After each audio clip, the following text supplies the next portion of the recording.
interest. And so I make a 9% profit, and I can use that to pay my employees, to pay myself a salary, to build a new building, okay? So now I want you to think about this. I'm the bank, I got $5 million in deposit money, then I gave out a $5 million loan. Today, how much money is in the bank? Countless. Countless. How much money now do I have? I got $5 million from you guys, then I gave it out to someone else, right? So how much money is in the bank right now? Zero is zero, right? It should be zero. Logically, the answer is zero. In fact, zero is the answer that you are taught in economics. It's what you are taught, yeah? Zero is not the answer that we taught in economics. Okay. You cannot loan all the money that you have.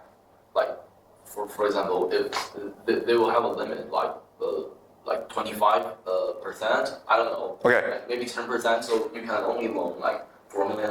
Okay, yeah, okay, really good point, okay, oh yes. Okay, so that's really good. So in economics, you learn about the idea of the fractional reserve system.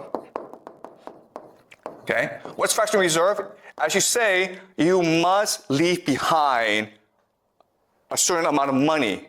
It could be 7%, it could be 10%, it depends on the country, okay? Let's say 10%. So theoretically, I can actually lend out $5 million. I can only lend out $4.5 million. Okay? You're right, okay? That's law as well. Okay?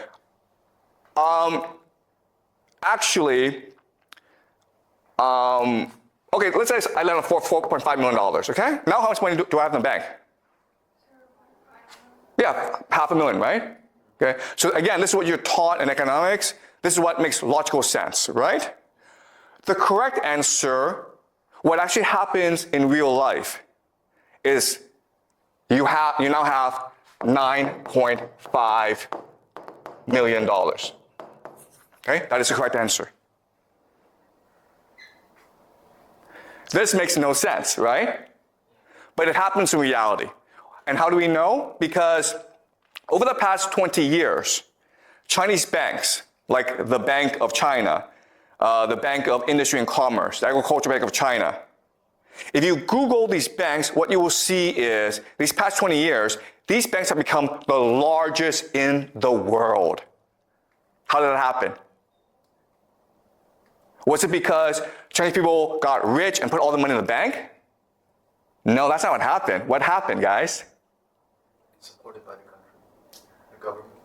Okay, what happened was these banks start to lend money out to corporations, to government, to people to build skyscrapers, to build roads. In other words, the banks start to create money out of nothing in order to finance China's infrastructure projects.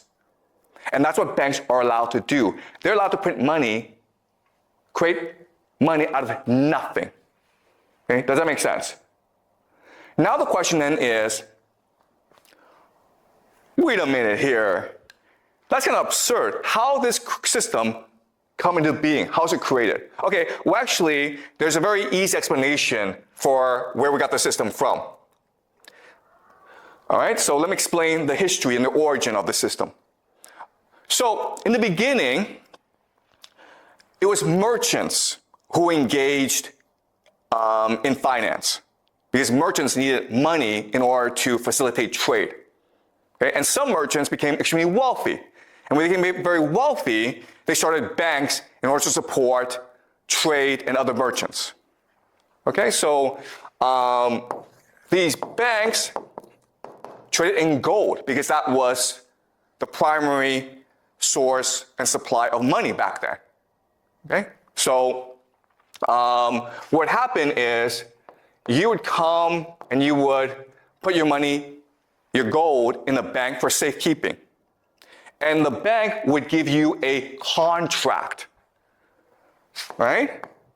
A contract is just saying, thank you for giving me your gold. I promise to give back your gold at any time that you want it. And this is what we call a receipt, right? And this would allow for better and easier trade. Because now I can take this contract and I can go to England, okay? Maybe I'm based in Italy. But now I can go to England and say, listen, I need to buy cotton or bananas from you. And the person is like, well, what are you gonna give me? I'm gonna give you gold, right? So I take the receipt and I give it to you, right? And why do we do this? Because it's a lot easier than giving gold to other people. And so this system would facilitate trade throughout the world. Doesn't make sense. Now, I'm the bank. I have all this gold. And I want to make money with it. So I want to give it to other people. So other merchants would come to me and say, listen, I need gold. Can you lend me out gold? Right? But I say to him, yeah, but if I give you out the gold, you have a security issue. It's inconvenient for you. So why don't I give you a receipt, a contract instead?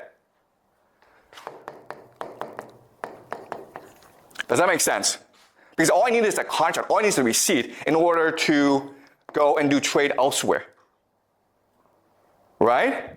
So by doing this, what I've done is I've doubled the gold in my bank,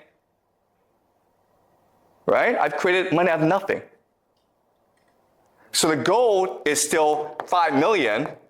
That hasn't changed, but the receipt is now 5 million plus 5 million. So theoretically, I now have 10 million in the bank. All right? So that's how money and finance works.